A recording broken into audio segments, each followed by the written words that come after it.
3주택 이상자는 최대 3.2%까지 과세하고 다주택자의 투기 수요를 차단하겠다. 그래도 집값 안정 안 되면 추가 대책까지 마련하겠다. 정부가 어제 세제, 금융, 공급을 총망라한 초강도 부동산 종합대책을 발표했습니다. 시장에서는 이번 대책이 투기의 악순환을 어느 정도 차단할 것이다라는 긍정적인 전망도 하고요. 또 반대로 시장이 이미 과열된 후에 뒤늦게 나온 대책이라 효과는 미미할 것이다라는 그런 입장도 있습니다. 이에 관련해서 더불어민주당 홍영표 원내대표와 부동산 대책 문제, 또 최근 여러 국회 현안 관련된 이야기 나눠보도록 하겠습니다. 홍영표 원내대표님, 안녕하십니까? 네, 안녕하세요. 홍영표입니다. 예. 어제 정부가 발표한 대책, 핵심은 이제 종부세 인상 쪽에 일단 있고, 다주택자의 추가 주택 구입을 막기 위한 금융 규제도 있고요. 자, 이게 어쨌든 투기 수요를 막는 좀 강한 대책을 내놨다라고 평가는 하는데, 여기에 대해서 당이 그동안 주문한 내용 잘 반영된 건가요? 네, 당과 정부가 함께 부동산 투기와 집값을 잡기 위해서는 어떠한 수단을 다 동원해서라도 대책을 마련해야 된다. 이런 문제인식을 가지고 이번에 임했습니다. 그 문제의식의 관점에서 봤을 때 참 이게 8번째 나온 정책인데 시장에서 어떤 종류의 좀 긍정적인 효과가 있을 거라고 기대하시나요? 일단 어제 발표되고 나서 부동산 전문가들 또 시장에서 반응은 일단 그 큰 불은 끌 수 있는 정도의 초고강도 대책이다. 뭐 이런 반응이 있는 것 같습니다. 그래서 오늘도 뭐 굉장히 좀 저희가 지켜봐야 되겠지만 뭐 저희들은 방심하지 않고 아무튼 그 투기와 집값을 잡을 때까지 저희들이 가지고 있는 모든 정책 수단을 다 동원해서라도 반드시 문제만은 해결하겠다. 이렇게 저희들은 의지를 다지고 있습니다. 예, 뭐 구체적인 평가는 좀 더 이제 지표가 봐야 될 것 같긴 한데 어쨌든 정부나 여당이 이제 이 확고한 의지를 계속 밝히고 있는 것만은 확실한 것 같은데. 네네. 좀 전에 이제 경실련과 인터뷰를 했어요. 그랬더니 이제 부정적인 평가를 좀 내리더라고요. 그래서 예를 들면 불로소득 환수에 대해서 제대로 뭐 만도 마련하지 않았고 특히 종부세 상승은 개인에 그치는 거라 이런 법인이라든가 이런 기업들에 대해서는 제대로 적용하지 않는 거 이건 문제라고 이제 평가하고 있던데요. 어떻게 보세요? 네, 일단 뭐 과거에도 보면 이렇게 부동산 시장이 과열되고 대책을 내놓으면 또 풍선 효과로 다른 쪽으로 뭐가 문제가 생기고 하는 것들이 뭐 계속 반복돼 왔습니다. 그래서 이번에 이렇게 강력한 조치를 취했지만 앞으로도 뭐 시장이 진정이 되지 않는다든지 또 다른 쪽에 어떤 빈틈이 보여서 계속 투기가 지속되고 또 그냥 불로소득으로 부동산 투기로 이익을 보는 이런 일들이 생긴다면 하여튼 그 문제에 대해서는 뭐 추가적인 대책까지도 여러 가지 고려하고 있습니다. 예. 사실 이제 종부세 문제는 참여정부 때 좀 안 좋은 기억들이 좀 있어서 아마 이제 지금 정부 여당에서도 약간 주저한 면도 없지 않을 텐데 뭐 당연히 한국당은 지금 인상에 반대 입장을 하고 있고요. 그 반대에 이제 정의당 쪽에서는 이것보다 보유세 정상화로 더 나아가야 되고 그 다음에 전면적 시장 구조도 개혁해야 된다라고 이제 굉장히 상반된 견해가 좀 나오고 있어요. 네. 뭐 종부세는 부동산 대책의 하나고 특히 고가 주택에 대한 목표가 분명합니다. 그래서 대략 뭐 지금 주요 대상을 한 22만 명 정도 보거든요. 그래서 아마 그런 것들은 저는 국민들이 뭐 충분히 이해하시리라고 보고요. 네, 그래서 과거에는 그 종부세에 대해서 잘못된 그런 해석과 선동이 있었다고 생각이 됩니다. 그러나 이 부동산 시장을 안정시키고 부동산 투기로 돈을 번다는 이런 생각을 없애기 위한 뭐 주요한 정책 중에 하나라고 생각합니다. 그래서 사실 거의 뭐 새롭게 설계하다시피 해서 뭐 세율도 보시면 알겠지만 좀 대폭 인상을 시켜서 좀 실효성을 강화했다 이렇게 말씀드릴 수 있습니다. 예, 뭐 과세 구간이 또 새로 생겼고 어쨌든 이제 그 고가 다주택 소유자에 대한 어떤 이제 규제 정도로 일단 집중하고 있는 건 맞는 것 같은데 이 김동연 부총리나 이낙연 총리도 이게 결국은 이제 투기 수요 억제에 있다라고 이제 언급을 하셨잖아요. 네네네. 근데 여기서 이제 많이들 나오는 얘기가 이 투기 수요와 실수요 대체 어떻게 구별할 거냐라는 건데 뭐 방금 얘기 속에 일부가 들어있긴 합니다만 어떻게 보십니까? 네네. 네, 그렇습니다. 그러니까 집은 주거를 목적으로 이렇게 거래가 되고 이래야 됩니다. 그런데 최근에 뭐 진짜 서울만 하더라도 지금 3채 이상 가진 사람이 한 10만 명 정도 되거든요.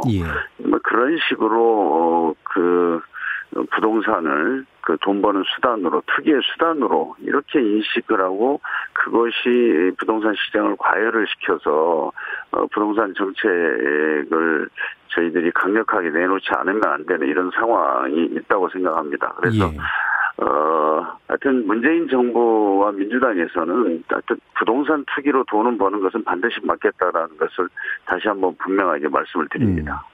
네, 임대주택 사업자 등록 부분에 대해서 이제 사실 과거에 기존의 약간의 특혜나 이런 것들을 좀 빼는 그런 식의 이제 정책 전환이 이루어졌는데 사실 과거에는 다주택자, 다시 말하면 임대 사업자를 등록하면 민간에 의한 임대 공급을 좀 늘리겠다라는 의도가 있었던 거잖아요.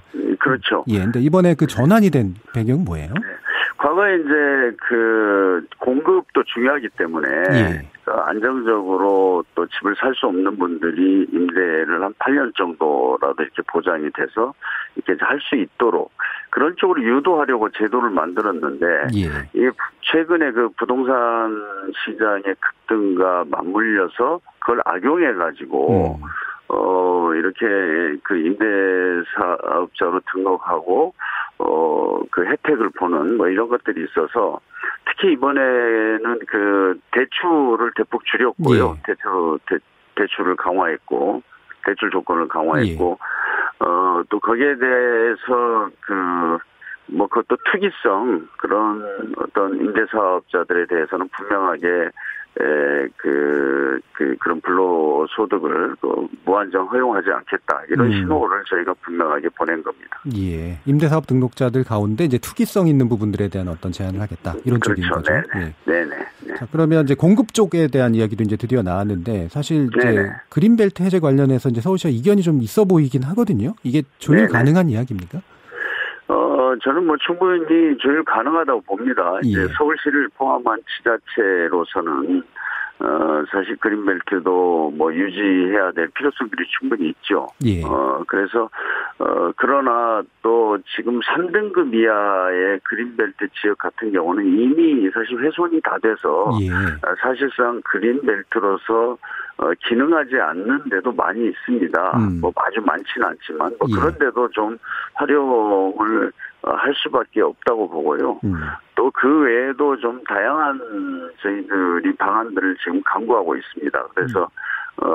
그래서 약간 지금 부동산 공급 문제는 지자체와 협의도 좀 더 해야 되고 좀 더 좋은 어떤 공공임대주택을 저희가 공급할 수 있는 택지를 확보하기 위한 그런 방안들을 지금 고민하다 보니까 좀 발표가 늦어지게 됐습니다. 이번에 약 30만 호 정도 이렇게 얘기가 좀 나왔었는데 이 중에 공공임대주택에 대한 지금 강조점이 어느 정도 이어질 것 같으신가요? 공공임대주택 그러니까 이제 공급도 중요한 어떤 부동산 시장 안정의 대책 중에 하나죠. 그렇기 때문에 저희가 최선을 다해서 해야 되고요. 지금 현재 30만 호다 이렇게는 확정적으로는 말씀 못 드리겠습니다. 가능하면 좀 많이 할 그럴 생각입니다. 근데 이제 또 여기 관련해서 아마 좀 거꾸로운 질문일 텐데 민주당 신창현 의원이 사전 유출한 내용이 이제 파문이 계속해서 되고 있어요. 여기에 대해서 이제 당연히 반대쪽에서는 상당히 목소리도 높이고 있고 실제로 여당이 이 부분에 대해서 너무 미온적인 대처를 하는 거 아니냐 이런 식의 얘기도 나오는 건 분명히 사실이거든요. 어떻게 보시나요? 아니요, 국민들께 이걸 분명하게 좀 사과드려야 되고요. 그다음에 신창현 의원의 어떤 행위에 대해서는 분명히 책임을 당해서도 물어야 된다고 생각합니다. 그래서 저희들이 일단 원내대표로서 취할 수 있는 조치는 이제 사보임을 시키는 거거든요. 예. 그래서 국회에서 인맥 배제를 했고, 그러고 있습니다. 그러나 이제 이게 아무튼 지역구 문제로 해서 발생한 문제이기 때문에 이것에 대해서는 어느 정도 수준에서 더 책임을 물어야 할 건지는 저희가 좀 더 논의를 해보겠습니다. 예. 네. 자, 그럼 부동산 문제는 여기까지 하고요. 지금 다른 문제, 예를 들면 정기국회 이후에 야당에서는 이제 소득주도 성장을 계속해서 지금 공격을 해요. 그래서 심지어는 태어나지 말았어야 될 괴물이라는 그런 말까지 나왔는데 이제 어떻게 좀 대응하고 계시나요? 저는 한마디로 지금 소득주도 성장에 대해서 우리가 실제적으로 노력한 것은 그렇게 오래되지 않지 않습니까? 예. 이제 과거에 우리가 어떤 성장의 신화, 거기에 매몰돼서 대기업과 수출 중심에 이렇게 성장을 하고 그러다 보니까 사회적 양극화가 너무나 심해지고 그래서 우리나라가 이 지속 가능한 나라가 되려면 이걸 바꿔야 된다. 예. 이런 어떤 저희 성찰과 반성에서 사실 소득주도 성장을 이야기하고 있는 겁니다. 예. 그렇기 때문에 이 문제는 정말 다른 의도가 있다 이렇게 생각이 됩니다. 예. 아무튼 좀 야당에서도 좀 이 소득주도 성장을 왜 하게 되었는지 배경이 무엇인지 그리고 지금 정책을 소득주도 성장은 마치 최저임금만 있는 것처럼 이렇게 왜곡해서 비판을 하는데 저는 전혀 잘못된 것이라고 생각합니다. 예. 그래서 결국은 우리 사회가 안정적이고 지속적으로 발전해 나가기 위해서는 양극화 문제도 반드시 해결을 해야 되고 또 그 과정에서 성장의 과실이 온 국민이 함께 나누는 이런 어떤 경제 시스템을 우리가 만들어야 되거든요. 예. 이제 그런 어떤 전환의 과정에서 이제 많은 고통이 사실은 따를 수밖에 없다고 봅니다. 그러면 그 일시적이고 부분적인 어떤 고통 때문에 과거에 했던 대로 계속해서 해보자. 이것은 말이 안 된다고 생각합니다. 예, 일단 포용적 성장에 관련된 개념은 지속해야 되는데 지금 사실 또 정부에서 이 고용 동향 발표가 또 나오니까 이게 좀 더 줄어드는 거로 나오고 있잖아요. 그래서 김동연 부총리가 고용 부진의 요인으로 최저임금을 꼽는 발언을 하셨어요. 그래서 인상속도 조절 문제, 그다음에 탄력 근로제 단위 기간도 이제 6개월로 늘리는 방안 이렇게 언급했습니다. 이 부분이 이제 사실 좀 이렇게 좀 새로운 이야기거든요. 어떻게 보세요? 그러니까 최저임금을 이제 저희들이 불가피하게 인상을 했습니다. 그래서 분명히 일부 자영업이나 일부 산업, 제조업에서도 그 문제가 있는 건 사실입니다. 그러나 여러 가지 통계를 종합해 보면 지금 전체적으로 고용이 이제 취업률은 나쁘게 나오지만 고용률이라는 게 고용 있습니다. 전반. 기억하실지 모르겠습니다만은 박근혜 정부 때 가장 중요시했던 건 고용률입니다. 그래서 고용률 70%를 열겠다 이렇게 대선 공약까지 했었는데 그 고용률은 지금 67%, 66.5% 이 사이를 왔다 갔다 하기 때문에 큰 변화가 없습니다. 그래서 이런 지표가 무엇을 말하냐면 지금 상시적으로 안정적으로 고용되는 그 일자리, 질 좋은 일자리는 좀 늘어나는 추세고요. 아주 이제 그 열악한 분야에서 좀 일자리들이 좀 많이 안 생기거나 그 1인 자영업자, 그러니까 스스로 혼자서 고용은 없이 자영업하는 이런 분들이 지금 계속 어려워져서 그쪽에서 이렇게 폐업 같은 게 나타나니까 이게 이제 취업률에 반영이 되고 그다음에 또 인구가 우리가 지금 15세부터 64세까지 그 취업한 인구 수를 가지고 이제 취업률을 내는데 아시겠지만은 지금 65세가 돼서 그 통계에서 빠져나가는 사람은 한 7, 80만 명이고 지금 15세로 해서 새롭게 진입하는 사람들은 40만 명 초반이거든요. 이런 어떤 여러 가지 인구 구조적인 요인이라든가 이런 것들이 작용하고 있습니다. 그래서 문제 해결을 위해서는 이 원인이 무엇인지를 과학적이고 객관적으로 진단을 해야 되는데 이렇게 어떤 하나의 그 나쁜 통계만 가지고 이런 문제를 바라봐서는 일자리 문제를 근본적으로 해결할 수 없다. 저는 이렇게 말씀드리고 싶습니다. 예, 알겠습니다. 지금 뭐 시간이 얼마 남지 않아서요. 판문점 선언 비준 동의안에 대해서는 여쭙지는 못하겠는데, 네네. 10초만 얘기하시면 이후에 통과 가능하다고 보십니까? 이번에 3차 정상회담에서 많은 성과가 있을 것이고요. 그걸 넘어서 저희가 이번에 그 비핵화 한반도 평화는 이번 기회에 반드시 성공을 해야 될 것 아닙니까? 예, 이렇게 국가적으로 민족적으로 중요한 문제이기 때문에 야당이 저는 현명한 판단을 해줄 것이라고 생각합니다. 예, 알겠습니다. 감사합니다. 더불어민주당 홍영표 원내대표였습니다.